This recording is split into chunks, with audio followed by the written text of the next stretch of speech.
مفتی صاحب نے آپ نے کہا تھا کہ عام ساکس پر مسح جائز نہیں ہے. میری والدہ کے پتہ نہیں کیا لکھا ہے کہ پانی میرے والدہ کے جوڑوں اور ٹخنے میں شدید درد رہتا ہے. درد کے باعث وہ اس گرمی میں بھی ساکس پہنتی ہیں. کیا اس مجبوری میں ساکس پر مسح جائز ہے؟ نہیں، جائز نہیں ہے. مجبوری میں یا تو وضو ہوگا یا تیمم ہوگا. سمجھ رہے ہیں؟ یہ جو ساکس ہے نا آج کل جن پہ مسح کے جواز کا فتویٰ دیا جا رہا ہے، یہ رسول اللہ صلی اللہ علیہ وسلم کے دور میں تھے ہی نہیں. ایک چیز تھی نہیں تو آپ یہ کیسے کہہ سکتے ہیں کہ نبی نے اس پہ مسح کو جائز قرار دیا ہے؟ سمجھ رہے ہیں؟ نبی کے دور میں جو موزے تھے وہ موزے تھے جو جوتوں کے قائم مقام تھے. جب وہ موزے پہنے جاتے تھے تو پھر جوتے بولو بھائی نہیں پہنے جاتے تھے. ان موزوں کا حدیث میں تذکرہ ملتا ہے. دیکھو حدیث میں اسی چیز کا تذکرہ ہوگا نا جو نبی کے دور میں ہوگی بھی. تو دیکھو چاول کا حدیث میں ذکر نہیں ہے. کیوں نہیں ہے؟ عرب میں چاول بولتے کیوں نہیں بھائی؟ تھے ہی نہیں. دوسری قوم میں تھے، عرب میں نہیں تھے. تو نبی صلی اللہ علیہ وسلم نے جورب کا جو تذکرہ کیا حدیث میں، جو جورب جس کو اردو میں موزہ کہتے ہیں، یہ وہ جورب نہیں ہے جو آج ہے. الفاظ کو نہیں دیکھا جائے گا، مفہوم کو دیکھا جائے گا کہ حدیث کا مفہوم کیا ہے. تو یہ وہ جورب ہے جو صحابہ پہنتے تھے، اور وہ جورب تھا کہ جب وہ جورب پہنتے تھے پھر جوتے نہیں، وہ جوتوں کے قائم مقام ہوتا تھا. نہیں آ رہی بات؟ تو وہ ساکس جو جوتوں کے قائم مقام ہوگا نا اس پہ مسح جائز ہوگا. تبھی ہم کہتے ہیں حدیثوں کا مطلب فقہا سے پوچھا کرو، آج کے لوگوں سے مت پوچھو. اس میں انسان غلطی کر بیٹھتا ہے. تو صحابہ کے جو تبھی تمام فقہا اس کے قائل ہیں. مختلف شرطیں لگائی ہیں. کسی نے کہا اتنے میل پیدل چل سکتا ہو اس میں، کسی نے کہا کہ اتنے موٹے ہوں، کسی نے کہا یہ شرط. تو یہ شرطیں کیوں لگائی ہیں؟ سب نے اپنے اپنے حساب سے صحابہ کرام جس قسم کے موزے پہنا کرتے تھے ان کا ایک معیار متعین کیا ہے اور شرطیں لگائی ہیں. ہر آدمی اپنے لحاظ، ہر مجتہد نے اپنے لحاظ سے شرطیں لگائی ہیں نا. انہوں نے کہا صحابہ کے موزے جو تھے نا اس میں یہ کوالٹی تھی کہ اتنے میل چل سکتے تھے. کسی نے کہا نہیں یہ شرط، کسی نے کہا یہ شرط. تو وہ سب انہوں نے اس موزے کو بنیاد بنایا ہے. یہ والا موزہ جو ٹیشو پیپر کی طرح باریک ہوتا ہے اس کو کسی نے بھی بنیاد نہیں بنایا. اور وضو کا معاملہ ہلکا معاملہ نہیں ہے، نماز ہے. اور پاؤں دھونے کا حکم قرآن نے دیا ہے. تو قرآن کی آیت کو چھوڑا جائے گا بہت مضبوط دلیل کی بیس پہ. ایک ترمذی کی روایت یا کوئی روایت جس میں جورب کا ذکر آیا اور جورب سے آپ نے یہ والے موزے مراد لے لیے، اتنی کمزور دلیل پہ قرآن نہیں چھوڑا جا سکتا. تبھی امام ابو حنیفہ کہتے ہیں ما قلت بالمسح علی الخفین، میں نے موزوں پہ مسح کا فتویٰ اس وقت تک نہیں دیا جب تک کہ میرے پاس چڑھتے سورج کی طرح دلائل نہیں آ گئے کہ یہ مسح جائز ہے. کیوں؟ اتنے کثرت سے دلائل آئے ہیں پھر فتویٰ دیا، کیونکہ قرآن میں پاؤں دھونے کا حکم ہے. قرآن تو بہت مضبوط ہے. آپ موزے چڑھا کے دیکھ لو سعودی عرب میں اور دبئی شارجہ میں کیا ہو رہا ہے. 5 نمازیں عام ساکس ہیں اس پہ مسح کر کر کے نمازیں پڑھ رہے ہیں. پاؤں دھونے کا حکم کہاں گیا؟ بالکل ہی شارٹ ہو گیا مارکیٹ سے. تو یہ موزوں پر کون سا، یہ پہننا بھی کوئی مشکل کام نہیں ہے، اتارنا بھی کوئی مشکل کام نہیں.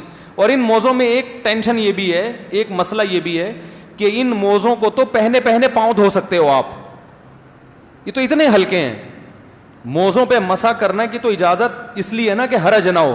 تو حرج سے بچنے کے لیے تو یہ ضروری ہے کہ ان کو پہن کے پاؤں دھونا ممکن نہ ہو. ان کو پہن کے تو آپ آسانی سے پاؤں دھو سکتے ہیں، پورا پاؤں گیلا ہو جائے گا آپ کا.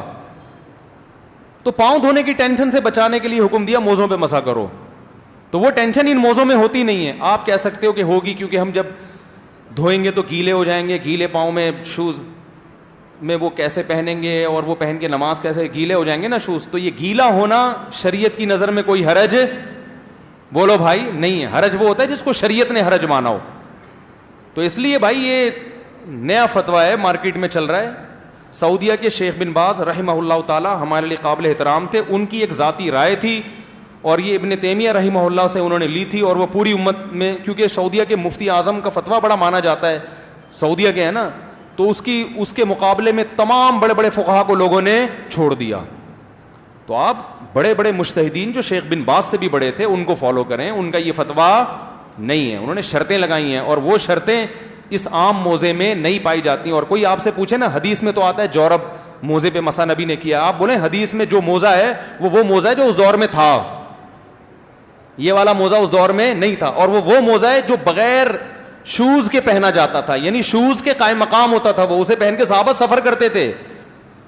سمجھ رہے ہیں کہ نہیں سمجھ رہے ہیں؟ اس موزے کو پہن کے کوئی, یہ موزہ پہننا نہ پہننا برابر ہے, یہ ننگے پاؤں جیسا ہوتا ہے آدمی, اسے پہن کے انڈا موڑ تک نہیں جا سکتا آدمی.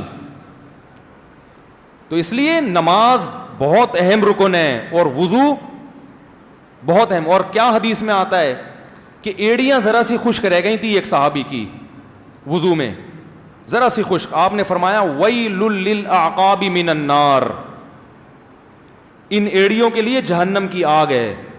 کتنی شدید وعید ہے نا حدیث میں پاؤں نہ دھونے پر, کہ ایڑی اتنی سی خوش رہ گئی تو آپ کیا وعید سنا رہے ہیں کہ آگ کی.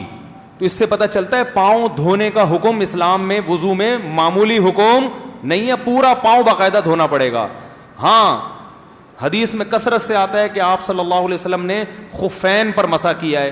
خف تو ان موزوں کو کہتے ہی نہیں ہے.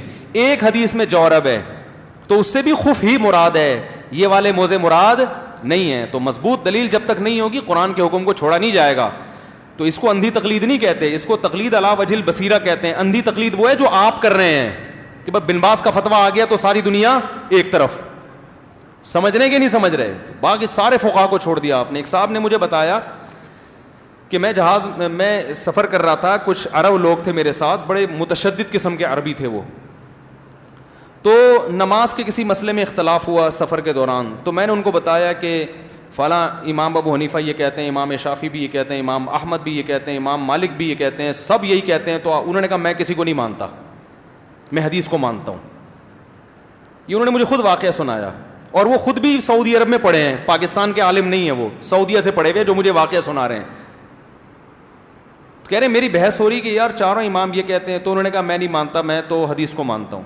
کہہ رہے میں نے کہا کہ شیخ صالح عثیمین کا بھی یہی فتویٰ ہے سعودیہ کے. کہہ رہے فوراً مان لیا انہوں نے, اچھا ان کا بھی یہ فتویٰ ہے, پھر ٹھیک ہے.